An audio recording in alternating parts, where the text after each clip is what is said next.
लड्डू की बिक्री होती है, वो पैसा आया उस पर कितनी हमारी बचत होगी, इस तरह से जोड़ करके यह महावीर मंदिर की आय प्रतिदिन 10 लाख रुपए से अधिक। आप लोगों को आमंत्रित करने का मुख्य कारण यह है कि महावीर मंदिर की कुछ उपलब्धियां हैं, उनमें से एक उपलब्धियों पर चर्चा करूँगा। जब नवंबर 1987 में हम लोगों को मंदिर का प्रबंध मिला था, उस समय तक मंदिर की अधिकतम आय साल भर में, पूरे साल में 11,000 रुपये दिखलाई जाती थी, जो 1 लाख रुपया प्रतिदिन हुआ। और मुझे 4-5 दिन पहले एक दिन जोड़ा हमने हिसाब, तो लगा कि आज की तारीख में मंदिर की आय प्रतिदिन 10 लाख रुपए से थी। तो मैं रिसीट नहीं बतला रहा हूँ, कितना पैसा आता है वो नहीं, जैसे लड्डू की बिक्री होती है, वो पैसा आया उस पर कितनी हमारी बचत होगी, इस तरह से जोड़ करके यह महावीर मंदिर की आय प्रतिदिन 10 लाख रुपए से अधिक। इसलिए मुख्य बुलाने का कारण यह।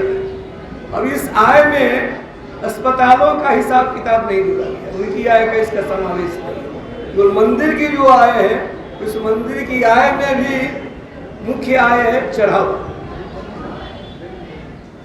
दूसरा है जो पूजा पाठ के लिए शुल्क आता है, तीसरा है कोई चंदा देना चाहते हैं, और विराट रामायण मंदिर के लिए नहीं, कैंसर संस्थान का जो चंदा आता है वो वहाँ भेज देते हैं। यहाँ पर जो मंदिर के लिए कोई भक्त देना चाहता है चंदा।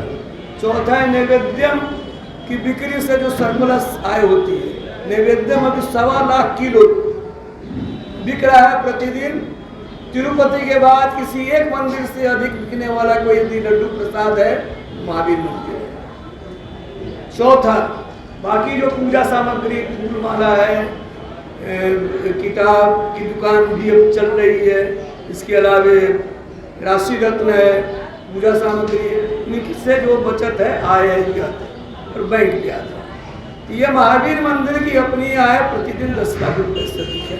पहली बात यह कर रही थी। दूसरी बात यह कहनी थी कि महावीर मंदिर के बारे में लोग जानते हैं कि एक मंदिर यहाँ पर है और दूसरा मंदिर हम बना रहे हैं विराट रामायण मंदिर, उस पर भी हम आएंगे, बहुत जल्दी आएंगे, बहुत बड़ी खबर देंगे और जब काम शुरू होगा आप लोग को ले चलेंगे वहाँ, तो उस पर बाद में मैं आऊँगा। तो विराट रामायण मैं बतलाना चाहता हूँ कि इसके अलावा भी महावीर मंदिर ने बहुत मंदिर बनवाए हैं। आप हाजीपुर चले जाइए, कुनारा घाट पर, जहाँ भगवान आए थे गज को बचाने के लिए ग्राह से, वहाँ पर हम लोग को एक विशाल शिवलिंग हम लोगों को दिखलाई पड़ा था, जो जमीन में पड़े हुए थे। लोगों ने बताया 40 साल से पड़े हुए गड्ढे में, लेकिन किसी ने कोई छप्पर भी नहीं डाली थी। हम लोगों ने एक बहुत बड़ा मंदिर बनाया है जिसका नाम विशालनाथ मंदिर है, जिसमें न केवल उस शिवलिंग की स्थापना है बल्कि जयपुर से संगमरमर की मूर्ति में सारा शिव परिवार है। शिव जी हैं, पार्वती जी हैं, गणेश जी, स्कंद जी हैं और नंदी महाराज जी हैं। वो दूसरा मंदिर वहाँ हम लोगों ने बनाया। तीसरा इस्माइलपुर में जो पुराना मंदिर था उसकी मूर्तियाँ चोरी हो गई थी, 10 साल हो गए होंगे पहले हम लोग के मिलने के पहले, और मंदिर जर्जर होकर गिर गया था। हम लोगों ने बहुत खूबसूरत, इस मंदिर से भी खूबसूरत, इतना बड़ा तो नहीं लेकिन खूबसूरत, बहुत खूबसूरत मंदिर जिसमें बेस्ट क्वालिटी का मार्बल ग्रेनाइट लगाया है, वहाँ राम जानकी मंदिर की स्थापना की है। इसके अलावे एक हम लोगों को गया में माधवानंद ठाकुरवाड़ी मिली थी, उस मंदिर को भी हम लोगों ने भव्य नवनिर्माण कराया है। और सबसे आकर्षक केंद्र जो बनने जा रहा है खासकर मुजफ्फरपुर का, वो साहू पोखर मंदिर है। दिलीप साहू जी इसके ट्रस्टी थे। जब उनको लगा कि बहुत दिन जीवित नहीं रहेंगे, तो इतने बड़े विशाल मंदिर का राग भोग भी नहीं चल पाएगा, उस समय उन्होंने महावीर मंदिर को लिख दिया था। उस समय रामकृपाल जी थे अध्यक्ष, उन्होंने अनुमति दी थी और साहू पोखर मंदिर बन गया है। तालाब का जीर्णोद्धार हो गया है, वहाँ मंदिर का जीर्णोद्धार हुआ है। उसके साथ एक और मंदिर हो दे गए थे, मुरली मनोहर मंदिर, हनुमान जी और कृष्ण भगवान विराजमान है, उस मंदिर का भी जीर्णोद्धार चल रहा है। तो मुजफ्फरपुर में ही 2 स्थलों पर 4 बड़े बड़े मंदिर हैं, वो बन रहा है। ये सब मंदिर जो हैं हमारे लोगों के पूजा पाठ सब जगह चला। इसी तरह आप कोइलवर से आगे बढ़ेंगे, पटना आरा मेन रोड पर 4 किलोमीटर की दूरी पर मेन रोड पर ही हनुमान मंदिर है। उनके भी जो हैं दादाजी ने बनवाया था, उनको लगा कि ये नहीं चल पाएगा, लोग ये कब्जा कर लेंगे। वो मंदिर मिलने पर हम लोगों ने वहाँ पर 4 दीवारी कर दी है और बहुत बड़ा शिव जी का मंदिर बना रहे हैं, जहाँ बगल में गंगा और सोन जी का संगम है, वहाँ से लोग जल ला करके करेंगे। बहुत विशाल शिव जी का बना रहे हैं। और विराट रामायण मंदिर के बारे में आप लोग जानते ही, उस पर अलग से मैं बोलूँगा। जानकी जन्म स्थान मंदिर भी हम लोगों को जो तालाब में बना रहे हैं, पहले परेशानी थी कि तालाब में कैसे बनेगा, वो भी लोग मिल गए हैं, उस पर फिर अलग से बोलूँगा। और वहाँ पर वो रॉक का बनेगा, जैसे विराट रामायण मंदिर बन रहा है कंक्रीट पर हम लोग मार्बल या ग्रेनाइट डालेंगे, लेकिन वहाँ पर जो बनेगा वो मार्बल का हो या जिस पत्थर का हो, रॉक ही लगा करके उसमें हम लोग सीता जी का भव्य मंदिर बनाएंगे। जानकी उद्भव का स्थली आएगा, दृश्य आएगा। इसके अलावा जब मंदिर हम लोगों को मिला था तो न 1 रुपया बैंक में था, न उसके बाद 1 इंच जमीन बाहर थी मंदिर के नाम से। आज 125 एकड़ से अधिक जमीन है। और जमीन जो हम लोगों ने विराट रामायण मंदिर के लिए खरीदी है, वहाँ पर कथौलिया के 4 गांवों से, स्थान का नाम जानकी नगर रखा है। वहाँ भी सरकारी रेट 80 लाख रुपए एकड़ है, लेकिन हम लोगों को मिला है 7 लाख रुपए एकड़ से लेकर के 12 लाख एकड़ तक खरीदा है। और शायद खरीदने वाले हैं, हो सकता है 1 लाख रुपए यानी 20 लाख रुपए एकड़ तक जाना पड़े अब जो खरीदे, क्योंकि बाकी लोगों को जिनको पैसा पहले दिया गया है वो तो वही रेट है 35 से 60 हज़ार रुपये। बिस्वा वहाँ का भी कट्ठा, आजकल उत्तर प्रदेश में रहता हूँ तो बिस्वा आ जाता है, क्या बिस्वा नहीं कट्ठा। और उसके बाद इसका है, ये भी हम लोगों ने बहुत एक्वायर किया है। बैंक बैलेंस कितना है नहीं बतलाऊंगा, नहीं तो वो और खतरा हो जाएगा। ऐसे ही हम लोग खतरे में जी रहे हैं। इतना कर दूंगा कि विराट रामायण मंदिर का स्ट्रक्चर खड़ा करने के लिए हम लोगों ने पैसा फिक्स डिपॉजिट में रखा है। और जब हम लोग प्लिंथ पर आ जाएंगे तब फिर ऊपर से हम लोग पब्लिक से अपील करेंगे, जिनको पैसा देना हो दीजिए। स्ट्रक्चर खड़ा करने का पैसा देने के लिए हमको 1 रुपये चंदे की ज़रूरत नहीं है। जब स्ट्रक्चर आ जाएगा तब हम लोग बोलेंगे कि अब फिनिश करने के लिए पैसे की ज़रूरत है चाहिए। तो मैं समझता हूँ कि और भी राम रस बहुत विषयों पर बोलना था, लेकिन हर मंगलवार को 2 बजे हम चाहते हैं एक विषय पर कहूँ, इसलिए आज इतना ही समापन करता हूँ। किन्हीं को कोई प्रश्न हो तो पूछ सकते हैं। तुलना आपने किया है क्या कि 2 तरह की बातें हैं। एक तो आय की बात है। आय में पहले हम लोग वैष्णो देवी के बाद दूसरे सबसे अधिक थे। आज की तारीख में राम मंदिर, अयोध्या और काशी विश्वनाथ का भी कॉरिडोर बनने के बाद वहाँ भी काफ़ी वृद्धि हुई। उन लोगों का आंकड़ा नहीं मालूम है प्रतिदिन का कितना है, लेकिन अब हो सकता है कि वो लोग हमसे आगे जाएं। लेकिन वही मंदिर जो देश का तीर्थ नहीं हो, जो तीर्थ है, जैसे तिरुपति तीर्थ है, आज से नहीं, रामानुजाचार्य जी उनके पहले से तीर्थ है। काशी जब से सनातन संस्कृति है तब से जो तीर्थ है, उनकी आय की बात नहीं करते।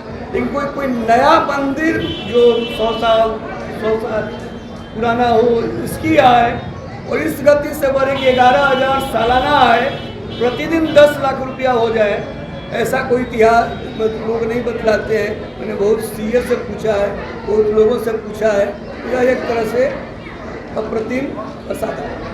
11,000 से 10 लाख का ये सफर रहा, ये कैसा? ऐसा है, मैं बतला दे रहा हूँ। 11,000 रुपये सालाना है तो महीना में 1,000 भी नहीं होता है, प्रतिदिन में तो जोड़ना पड़ेगा 30 रुपया है, कुछ होगा। ऐसा रहा कि धीरे धीरे हम लोगों ने मिलने के बाद भी काफ़ी था, करोड़ के पास था, लेकिन बाद में हम लोगों ने इसको 1 लाख रुपया प्रतिदिन तक पहुंचाया। और आज व्यवस्था, और हाँ, कोविड में कम हुआ था, बंद था, सब था, लेकिन ये जो अपसर्ज हुआ है, इतनी वृद्धि नहीं। ऐसे काट कर दिया है आपने, उसको बाकी काट दीजिए, राम तो काट दिए, काट कर अनुरोध कर रहा हूँ कि राम रसोई वगैरह नहीं छापिएगा। मुख्य जो है यही जो 3 विषय हमने बतलाया, क्योंकि हम राम रसोई पर बोलने जा रहे हैं मंगल को, तो इसलिए वो विस्तार पूर्वक आपको बतलाएंगे, फोटो तो सब देंगे। तो यह 3 क्या बतला रहा था मैं, 3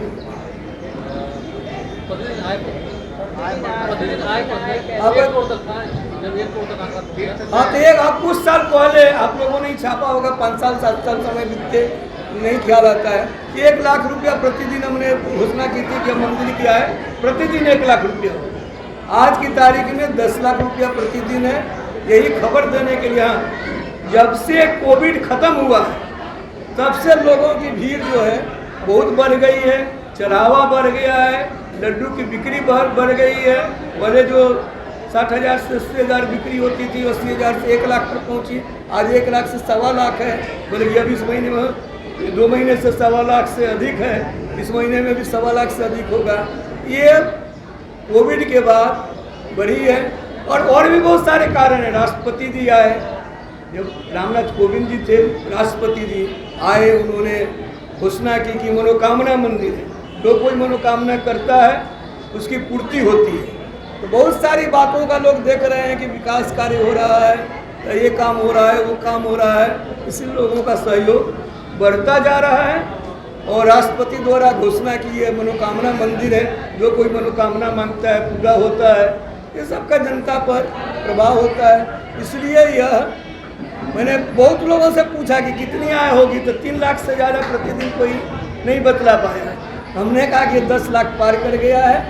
और एक जो बतलाया था कि बोर्ड को जितना हम लोग शुल्क देते हैं, इस साल देने जा रहे हैं, तो हम लोग हर महीने कुछ न कुछ 5 लाख 10 लाख भेजते रहते हैं। इस बार जो 22-23 का देने जा रहे हैं, हो सकता है कि बिहार के सारे मंदिर मठ मिलाकर जितना दें उसकी बराबरी या उससे भी अधिक ही हम लोगों का शुल्क होगा, 1.25 करोड़। मैं खर्च का मैं बता रहा हूँ। खर्च तो यहाँ बजट बना हुआ है जो हमने सर्कुलेट किया था। तो बजट में आपको बतला दूँ, एक मंदिर का अपना व्यय होता है। इसके अलावा जो पैसा बचा, ये जा रहे सारे मंदिर का जीर्णोद्धार वगैरह हो रहा है, वह है। इसके अलावा एक दिन बताऊंगा कि एक नया हम लोगों ने हेड शुरू किया इस बजट में, गरीबों की मदद। असल में हमारे धर्म के 4 स्तंभ है, वो सब लिखा नहीं है, सोचा किसी और दिन बोलूँगा। पूजा पाठ है, आदमी पूजा पाठ करता है, एक स्तंभ दिया। दूसरा है दर्शन, भगवान है, आस्तिक नास्तिक अद्वैत ये दर्शन है। तीसरा है नैतिक मूल्य। चौथा है परोपकार। इनकम टैक्स में परोपकार के 4 स्तंभ हैं। पहला है गरीबों की सेवा, दूसरा है हेल्थ, तीसरा है एजुकेशन, और चौथा है एनी अदर पब्लिक यूटिलिटी। तो पहला जो गरीबों की सेवा है, हम लोगों का हेड अलग नहीं था, वो हेड अलग है। उसमें कितना रुपया हम गरीब मरीजों के इलाज के लिए दे रहे हैं। सब अस्पतालों को दिया गया है कि आप 10% बेड छोड़ दें, 20% डायरेक्टर छोड़ दें, 50% तक माफ़ करें। जो लोग करते हैं 50% हम मंदिर से इनको रिइंबर्स कर देते हैं। कैंसर संस्थान में हर साल 5 करोड़ के आसपास गरीब मरीजों को माफ़ी दी जाती है, उसका 2.5 करोड़ हम देते हैं। इस तरह से वो पैसा जो अलग अलग उसका है बजट में बना करके बोर्ड को भेजा गया। किसी एक दिन हम बतलाएंगे कि यहाँ का पैसा, एक एक पैसा जैसे बजट बनता है ना, कहाँ से आया कहाँ गया, वो लंबा विषय है, वो फिर सब डाइल्यूट हो जाएगा। इसलिए आज इतना ही रखा जाए। हाँ, राम मंदिर के लिए 10 करोड़ रुपया में से 6 करोड़ हम लोग दे चुके हैं। जुलाई में इस साल का जो ड्यू है, जुलाई में 2 करोड़ देंगे, 8 करोड़। और यदि वो जिस दिन वहाँ उद्घाटन करेंगे उसके 15 दिन पहले 2 करोड़ रुपया हम लोग दे देंगे। 10 करोड़ का जो हिंदुस्तान में एक व्यक्ति या संस्था द्वारा दिया हुआ सबसे बड़ा दान है। हाँ, मुरारी बापू के 150 शिष्यों ने मिल करके 12-13 करोड़ दिया है, अपने अपने नाम से दिया है, उनके नाम से नहीं दिया है। लेकिन किसी एक व्यक्ति या संस्था ने राम मंदिर को सबसे अधिक दिया है तो महावीर मंदिर ने दिया है। सर, एक सवाल है।